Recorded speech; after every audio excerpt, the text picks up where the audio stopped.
প্রিয় দেশবাসী, আবারও 2 জুলাইয়ের জন্য সবাই প্রস্তুত হয়ে যান। আমরা ইনশাল্লাহ কন্টিনিউ রেমিটেন্স শাটডাউন দেওয়ার জন্য প্রস্তুত আছি। এবারে জুলাইয়ে কোনো কথা হবে না। হাদি ভাইয়ের একটা কথা স্মরণ রাখবেন সবাই, যে সামনে আসবে তার সাওয়া মাওয়া ছিঁড়ে ফেলাইতে হবে, কোনো কথা চলবে না। প্রবাসীরা তো পং পং করে দিচ্ছে রে বা, এটা কিরম শুরু হলো কও? হ্যাঁ, রেমিটেন্স শাটডাউন করে দিছে, এখন তো মনে করো যে শেষ। কস্ট লাইনে ভালো, বেশি কস্ট লাইনে ভালো না। হ্যাঁ, কোন জায়গায় থামতে হবে এটা জানার দরকার আছে। বেশি বাড়াবাড়ি ভালো না। দেশটা এখন 80% নির্ভর করতেছে প্রবাসী ভাইদের উপরে। আমি প্রবাসী ভাইদের দুইটা পায়ে ধরে বলতেছি, ভাই আপনারা অনেকবার রেমিটেন্স শাটডাউন দিয়ে দেশে ভালোর জন্য কিছু করছেন, দেশের ভালোর জন্য রেমিটেন্স শাটডাউন দিয়েছেন, অন্তত পক্ষে আরেকটা বার আপনারা রেমিটেন্স শাটডাউন দিয়ে দেশটাকে রক্ষা করেন, দেশের মানুষের রক্ষা করেন, সাধারণ মানুষের ভালোভাবে বাঁচতে দেন। 80% নির্ভর করতেছে আপনাদের উপরে। এখন আপনারা ডিসাইড করেন দেশটা ধ্বংস করে দিবেন নাকি দেশটাকে রক্ষা করবেন। আসসালামু আলাইকুম। সংযুক্ত আরব আমিরাত থেকে আমি রাকিবুল ইসলাম বলছি। দেশের জন্য আমরা প্রবাসীরা অনেক করেছি, আর না, এখন আমরা নিজের স্বার্থে আমরা শাটডাউন ঘোষণা করছি। আমরা দুবাই প্রবাসীরা, যদি আপনারা এটা না মেনে নেওয়া পর্যন্ত আমরা রেমিটেন্স শাটডাউন করলাম। আসসালামু আলাইকুম। আসসালামু আলাইকুম রহমতুল্লাহ। আমি শাকিল, কানাডা থেকে রেমিটেন্স শাটডাউন কর্মসূচি পালন করছি। সে সাথে আমি সবাইকে উদাত্ত আহ্বান জানাচ্ছি। আমি 24-এর দালাল, আমি জুলাই দালাল, আমি হাদি ভাইয়ের দালাল, আমি জামা শিবিরের দালাল। তার কোনো সমস্যা? বান্দির ফোলা তোর টাকা ইও না, তোরটা ভরিও না, তোর কি সমস্যা? ইয়াল্লা আঙ্গালা বান্দির ফোলা না, দালালটা বাসা দালাল।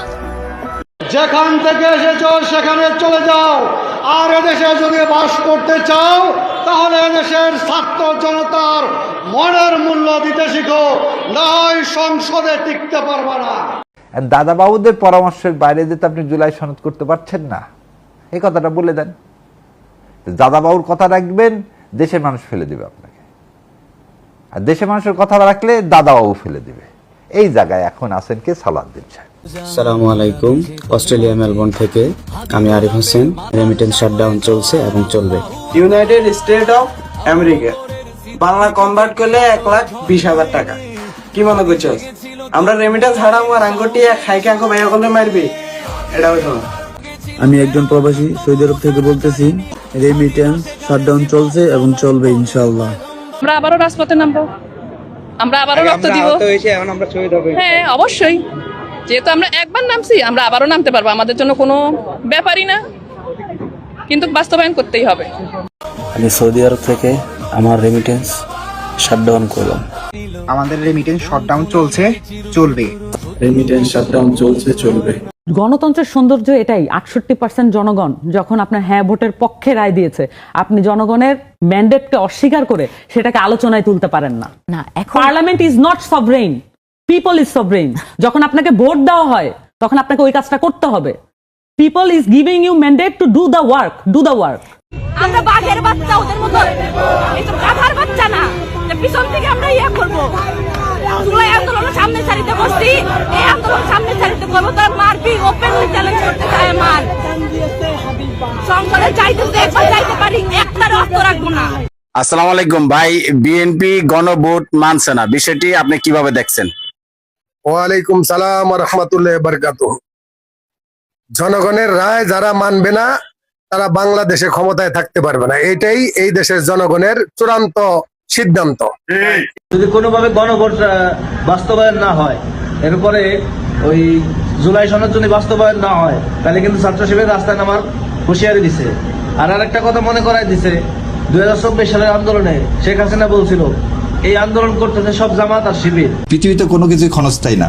জামাত ইসলাম অবশ্যই গেলে এই যে আজকের যে ভারী দেখেন যে এই আন্দোলন, ইনশাল্লাহ যদি এই জুলাই সনদ বাস্তবায়ন না, জামাত ইসলাম সেটা আন্দোলন কিভাবে করতে হয়, কেমন করে করতে হয়, কত প্রকার কি এই সংবিধান, বাহাত্তর সংবিধান রাখলে তার জবাব পেয়ে যাবে। শাটডাউন চলছে, চলবে। কুয়েত প্রবাসী ভালো আছে। এবার তোমরা ভাইস্তে ভাস্তিরা যারা বিদেশ আসো, দেও না কে তোমরা শাটডাউন করে দাও, এরা পং পং করে দাও। হ্যাঁ পং, আগের কথা আর করছি না। হ্যাঁ, এইরকমই হওয়া উচিত। বেশি বাড়লে অতি বাইরে বেরো না, ঝড়ে ভেঙে যাবি। এই কাহিনী হচ্ছে। হ্যাঁ, রেমিটেন্স যোদ্ধা ভাইস্তা ভাস্তিরা তোমরা যারা বিদেশ হতো সবার সাথে আমার একমত। তোরা পং পং করে দাও, ঠাস ঠাস টাং টাং টাং। ক্ষমতা দিচ্ছে কেমন তো খায় ফেলাচ্ছ।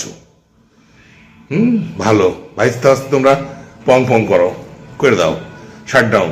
ঠিক আছে, দেখুক কিরম লাগে। চোর চোরটা বাটপাড়া রেলে কয়দিন থাকে কিরম লাগে। বাই, তোমার সাথে একমত ভাইস্তে। পং শাটডাউন, রেমিটেন্স পং। 200 দিনের মতন চা বিস্কিট খেলেন সরকারের, বিএনপি সহ সমস্ত রাজনৈতিক দল করে আপনারা কি করলেন? জুলাই সনদ করলেন, তাই তো? তখন কিন্তু কেউ বলেননি না এটা তো কনস্টিটিউশনের মধ্যে নাই, আমরা বসতে পারবো না, বলছেন? বলেন। তাহলে আজকে যখন আপনি বলতেছেন কনস্টিটিউশনের মধ্যে নাই, তাহলে এটাকে কি বলা হয়? বিশ্বাসঘাতকতা। ক্ষমতার একটা মোহ থাকে, ক্ষমতার একটা মানে লোভে পড়ে আপনাকে মিথ্যা প্রত্যাশা দিয়ে হয়তো দল ক্ষমতায় যায়, কিন্তু যাওয়ার পরে যখন দেখে যে এখানে তো অনেক টাকার খেলা, এখানে মধু আছে, তো তখন তারা সেখান থেকে সরে যায়। এটা মানে নীতি ঠিক নাই মানুষের। এই 70% মানুষের গণভোটটাকে বাদ দেওয়া সম্ভব? এটা আইন কতটুকু কি বলতে পারে, আমি তো আইন সম্বন্ধে অতটা আমার জ্ঞান নেই, তবে জনগণই সবকিছুর জনগণের রায়। গণভোট বাতিল করলে নির্বাচনের তফসিল বাতিল হয়ে যাবে। Shishir Monir, senior advocate, Bangladesh supreme court. বর্তমান সরকার নির্বাচিত হওয়ার ফলে জুলাই সনদের বাস্তবায়ন তো দূরের কথা, জনাব স্বরাষ্ট্রমন্ত্রী সালাউদ্দিন সাহেব একের পর একটা ওবায়দুল কাদেরের মতো উল্টাপাল্টা বইতে আছে। ওনারা মনে করতেছে ওনারা দীর্ঘ বছরের জন্য ক্ষমতা রেজিস্ট্রি করে নিয়ে গেছেন, কিন্তু এই দেশের জনগণ, সাধারণ মানুষ, মুসলমান এরা যে একটা মুনাফিকের লক্ষণ অর্জন করতেছে এটা ওরা অনুমান করতে পারতেছে না। কিন্তু বাংলাদেশের জনগণ, বাংলাদেশের আপামর জনসাধারণ, মুসলমান এই মুনাফিকতা কখনো মানবে না। জুলাই অভ্যুত্থানের এবং জুলাই সনদকে বাস্তবায়ন করতে হবে। 133টা অধ্যাদেশের মধ্যে সবগুলাই পর্যায়ক্রমে বাস্তবায়ন করবে। আশা করি সরকারের এই শুভবুদ্ধির উদয় হবে, না হয় জনগণ এটা মেনে নেবে না। খেলা আসলে হয়ে গেছে এবং এই খেলায় গোল দিয়েছে বাংলাদেশের জনগণ, বাংলাদেশের ছাত্ররা, কিন্তু ট্রফি নিয়ে দৌড়াচ্ছে বিএনপি। এই হচ্ছে এখনকার পরিস্থিতি। 11 দলীয় জোট ঢাকায় বিক্ষোভের ডাক দিছে। এই ডাকে বোঝা যাবে 11 দলীয় জোটের কতটুকু সমর্থক আছে, জনগণ কি এদের পক্ষে আছে না নাই, এটাই প্রমাণ হয়ে যাবে এবার।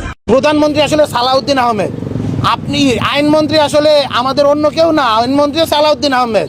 আমাদের মনে হয় যেন সংসদের স্পিকার যিনি, তিনিও সালাউদ্দিন আহমেদ।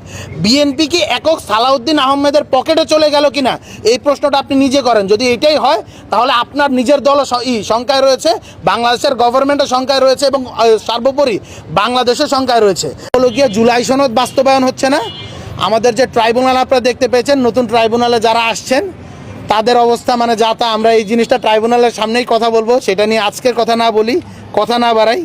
মানে আমরা ট্রাইব্যুনালের কোনো অগ্রগতি দেখতে পাচ্ছি না, এবং আমরা শুনতে পাচ্ছি যে বিভিন্ন জনকে, আওয়ামী লীগের যারা এমপি, যারা ডিরেক্ট গণহত্যার সাথে জড়িত ছিল, তাদেরকে জামিন দেওয়ার যতগুলো হলো গিয়ে প্রসিডিওর, সেটা কমপ্লিট করা আছে। জাস্ট কোনো না কোনো একটা ইস্যুর মধ্যে দিয়ে তারা এই জিনিসটা করে দিবে। তো এই জিনিসগুলো আমরা কিন্তু দেখতে পাচ্ছি। সেই সাথে আরও একটা জিনিস দেখতে পাচ্ছি যে সংসদকে অকার্যকর করে ফেলার একটা প্রচেষ্টা করা হচ্ছে। যে 133টা অধ্যাদেশ জারি করা হয়েছিল অন্তর্বর্তীকালীন সরকারের সময়, এবং এই 133টা অধ্যাদেশের পক্ষেই তো আসলে হলো গিয়ে বাংলাদেশে একটি গণভোট হয়েছে। সেই গণভোটে বাংলাদেশের জনগণ 2/3 বেশি বাংলাদেশের জনগণ রায় দিয়েছে গণভোটের পক্ষে। কিন্তু এখন গণভোটের বৈধতা নিয়েও আসলে সংসদের ভিতরে আলোচনা হচ্ছে। যারা গণভোটের, আপনারা দেখতে পেয়েছেন বাংলাদেশের প্রত্যেকটা রাজনৈতিক দল যারা নির্বাচনে অংশগ্রহণ করেছে উইদাউট জাতীয় পার্টি, প্রত্যেকেই গণভোটের পক্ষে অবস্থান নিয়েছে। বর্তমান বাংলাদেশের প্রধানমন্ত্রী তারেক রহমান নিজে গণভোটের পক্ষে, হ্যাঁ ভোটের পক্ষে প্রচারণা চালিয়েছেন, ভোট চেয়েছেন। অথচ এখন দেখছি কি গণভোটের বৈধতা নিয়ে এইখানের ভিতরে সংসদে আলাপ করা হচ্ছে যে গণভোটে কি রায় মানা, গণভোটের যে রায়গুলো এসেছে সেই রায়গুলোর কতটুকু বাস্তবায়ন করা হবে, কতটুকু হবে না, তার জন্য নাকি সংসদীয় কমিটি গঠন করা হবে। পিপলস ম্যান্ডেট বলে একটা কথা আছে। আজকে সংসদ অধিবেশন কিছু চলতেছে আর কি, এই জায়গা থেকে একটা বলে আমাদের আইনমন্ত্রী হবস ল ক্রুশো পড়াচ্ছেন, সেইখানের ভিতরে আমরা দেখতে পাচ্ছি। সো তিনি যদি হবস ল ক্রুশো পড়ান, তার ওইখানে গণ সার্বভৌমত্ব, পিপলস সভারেন্টি কনসেপ্টটাও তো পড়ার কথা। যেখানে পিপলস রায় দেয়, সেইটা পৃথিবীর যে কোনো গণতান্ত্রিক রাষ্ট্র এবং আধুনিক গণতান্ত্রিক যে রাষ্ট্র, যেটা কিনা আসলে সোশ্যাল কন্ট্রাক্টের মধ্যে দিয়ে জনগণ এবং গভর্নমেন্টের সোশ্যাল কন্ট্রাক্টের মধ্যে দিয়ে তৈরি হয়, সেখানে শুধুমাত্র সার্বভৌম জনগণ, সেখানে সংবিধান সার্বভৌম না, সেখানে সরকার সার্বভৌম না, সেখানে অন্য কোনো কিছু সংসদে সার্বভৌম না, অনলি পিপলস আর সভরেন। সো যেখানে শুধুমাত্র পিপলস আর সভরেন, সেইখানের ভিতরে এসে আপনি যখন বলেন যে হলো গিয়ে সংসদ সিদ্ধান্ত নেবে, সংসদীয় কমিটি সিদ্ধান্ত নেবে, যেখানে জনগণ সরাসরি রায় দিচ্ছে, এটা গণতন্ত্রকে হত্যা করার শামিল, বাংলাদেশের জনগণকে সাথে বেইমানি করার শামিল, এবং একই সাথে গণভোটকে বিএনপি শুধুমাত্র নির্বাচন আদায়ের জন্য বাংলাদেশের জনগণের সাথে প্রতারণা করেছে, এটাকে ইউজ করেছে, সেই জিনিসটাই প্রমাণ করে। আমরা একটা কথা স্পষ্টভাবে বলে দিতে চাই, মাননীয় প্রধানমন্ত্রী জনাব তারেক রহমান, আপনার বাবা, আপনার মা, আমাদের প্রয়াত রাষ্ট্রপতি জিয়াউর রহমান, আমাদের প্রয়াত প্রধানমন্ত্রী বেগম খালেদা জিয়া, তারা বাংলাদেশের পলিটিক্সে কিছু স্ট্যান্ডার্ডস, মোরাল স্ট্যান্ডার্ডস সৃষ্টি করেছিল। সেই মোরাল স্ট্যান্ডার্ডের বাইরে আপনি যায়েন না। আপনাকে বাংলাদেশের জনগণ পছন্দ করেছে বলে আপনাকে প্রধানমন্ত্রী নির্বাচিত করেছে।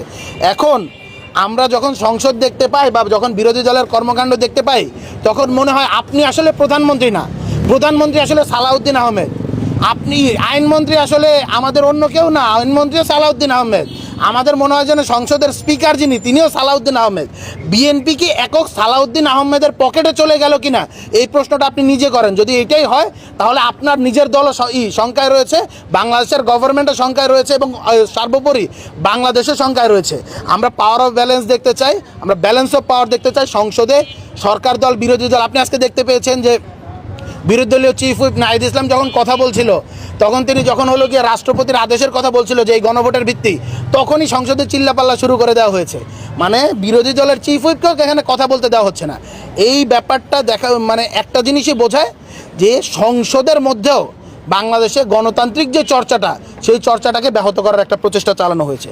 প্রক্সি আরেকজন প্রধানমন্ত্রী হচ্ছে সালাউদ্দিন আহমেদ, তিনি তার গুরু দায়িত্ব পালন করছেন। উনি আজকে সংসদে আমি দেখছি যে চুপ করে বসে আছেন, তাকে কোনো কিছু প্রশ্ন যদি করাও হয় সেটার উত্তর সালাউদ্দিন সাহেব অটোমেটিকলি দিয়ে দিচ্ছেন। তো আমাদের বিশ্ববিদ্যালয় জীবনে বা আমাদের স্কুল কলেজে দেখা যেত না কিছু বন্ধুরা পিছন থেকে প্রক্সি দিয়ে দিত, মানে রোল কলের সময় এরকম।